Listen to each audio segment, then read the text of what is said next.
Cela ne s'était tout simplement jamais produit. L'actu en bref de ce mercredi, c'est tout d'abord cet événement inédit au centre hospitalier de Remiremont. Dans la nuit de mardi à mercredi, les urgences n'ont accueilli aucun patient car en raison d'un manque de personnel, elles étaient fermées.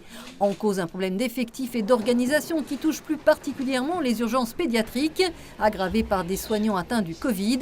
Seules les interventions gynécologiques ont pu être assurées à la maternité. Les autres urgences étaient prises en charge uniquement par une équipe du SMUR. La direction a travaillé aujourd'hui en cellule de crise pour maintenir un accueil aux urgences 24 heures sur 24.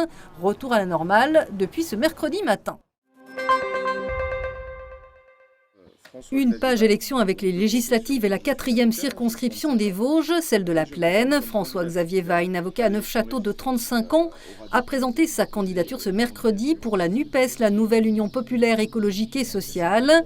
Ici avec sa suppléante René-Lise Rottiot, médecin en retraite originaire de Vittel.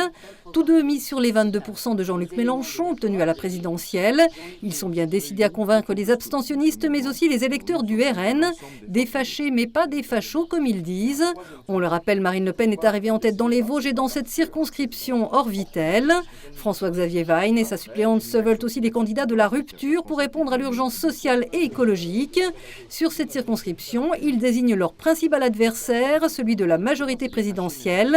Pas le député LR sortant ni les autres candidats, tous symboles selon eux d'un système destructeur.